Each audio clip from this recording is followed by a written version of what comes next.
Nintendo's story begins not with pixels, but with paper. Founded in 1889 by Fusajiro Yamauchi in Kyoto, Japan, Nintendo originally produced handmade hanafuda playing cards. For decades, it thrived in the card business, becoming a household name in Japan.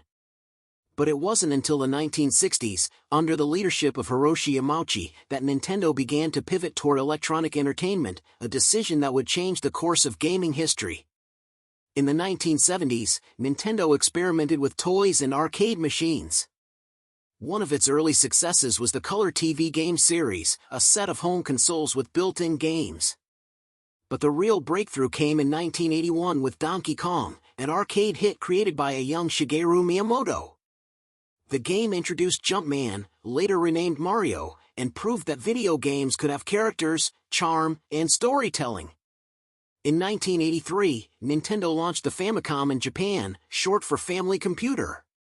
2 years later, it was released in North America as the Nintendo Entertainment System, NES. At the time, the video game industry was in crisis following the 1983 crash.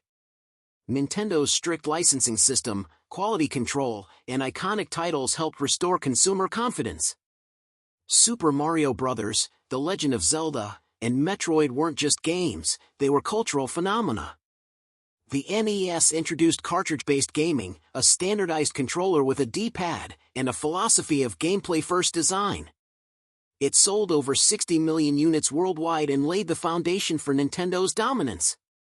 In 1990, Nintendo released the Super Nintendo Entertainment System, SNES, or Super Famicom in Japan. With 16-bit graphics, stereo sound, and Mode 7 technology, the SNES elevated game design to new heights. Super Metroid, Chrono Trigger, Donkey Kong Country, and Final Fantasy VI showcased storytelling, atmosphere, and technical brilliance. The SNES also introduced shoulder buttons, which became a standard in controller design. Nintendo's approach was always different from its competitors. While Sega focused on speed and attitude with the Genesis, Nintendo emphasized polish, creativity, and accessibility. Its games were family-friendly but deep, simple to play but hard to master. In 1996, Nintendo launched the Nintendo 64, a leap into 3D gaming. With its unique three-pronged controller and analog stick, the N64 revolutionized how players interacted with 3D environments. Super Mario 64 was a landmark title, offering fluid movement and camera control that set the standard for 3D platformers. The Legend of Zelda, Ocarina of Time redefined action-adventure games with its lock-on targeting, cinematic storytelling, and immersive world. The N64 also gave us GoldenEye 007, which redefined first-person shooters on consoles. Multiplayer split-screen battles became a staple, and the game's precision aiming with the analog stick changed how shooters were played. Despite its innovations, the N64 faced challenges. Nintendo stuck with cartridges while competitors moved to CDs, limiting storage and increasing costs. Third-party developers began to drift toward Sony's PlayStation, which offered cheaper production and more flexibility. In 2001, Nintendo released the GameCube, a compact, disc-based console that struggled commercially but delivered cult classics. Metroid Prime, The Legend of Zelda, Wind Waker, Super Smash Bros. Melee, and Resident Evil 4 showcased the console's power and versatility. The GameCube was beloved by fans but overshadowed by the PlayStation 2's massive success. Then came the Wii in 2006, a revolution in accessibility. With motion controls and a focus on casual gaming, the Wii reached audiences who had never played before. Wii Sports became a household name, and the console sold over 100 million units. Nintendo proved that innovation wasn't just about graphics, it was about experience. The Wii's success was driven by simplicity, affordability, and inclusivity. It wasn't the most powerful console, but it was the most approachable. Families, seniors, and non-gamers embraced it, and developers explored new gameplay mechanics centered around motion and interaction.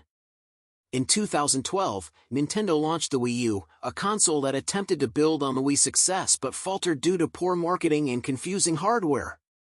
The gamepad, a tablet-like controller, was innovative but misunderstood. Despite its commercial failure, the Wii U laid the groundwork for the Nintendo Switch, launched in 2017. The Switch combined handheld and home console gaming into one device, with detachable Joy-Cons and seamless transition between modes. It became a global hit, with titles like Breath of the Wild, Animal Crossing, New Horizons, Super Mario Odyssey, and Splatoon 2 redefining what portable gaming could be. Nintendo's legacy isn't just in hardware, it's in its franchises.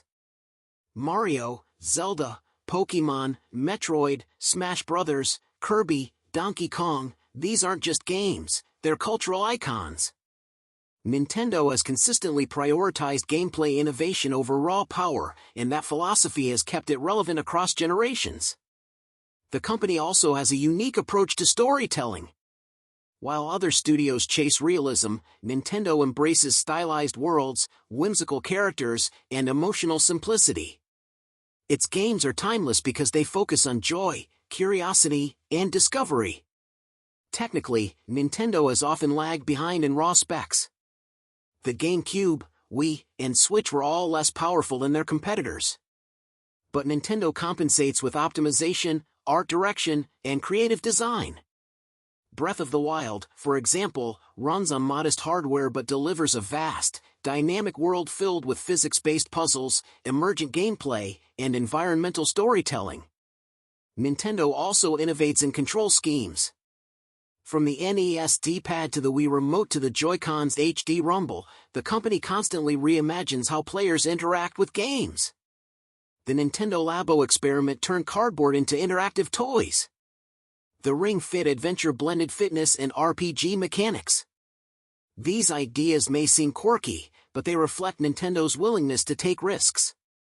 Culturally, Nintendo is woven into the fabric of gaming. Its characters appear in theme parks, movies, merchandise, and esports. The Super Mario Bros. Movie broke box office records. The Pokémon franchise spans games, TV, trading cards, and mobile apps. Smash Bros. Brings together characters from across gaming history in a celebration of the medium itself. And yet, Nintendo remains uniquely Japanese in its philosophy. It values craftsmanship, tradition, and restraint. It rarely rushes releases, avoids industry trends like live service models, and maintains tight control over its IPs. This approach has earned both admiration and criticism, but it's undeniably effective. Looking ahead, Nintendo faces new challenges. The Switch is aging, and fans eagerly await its successor. The rise of cloud gaming, AI-driven design, and virtual reality presents opportunities and risks. But if history is any guide, Nintendo will continue to innovate, not by chasing specs, but by reimagining play. From hanafuda cards to hybrid consoles, Nintendo's journey is one of reinvention, resilience, and imagination. It has shaped how we play, how we think about games, and how we connect through them. And as long as people seek joy in play, Nintendo will be there, creating worlds where anyone can be a hero, a racer, a trainer, or an adventurer.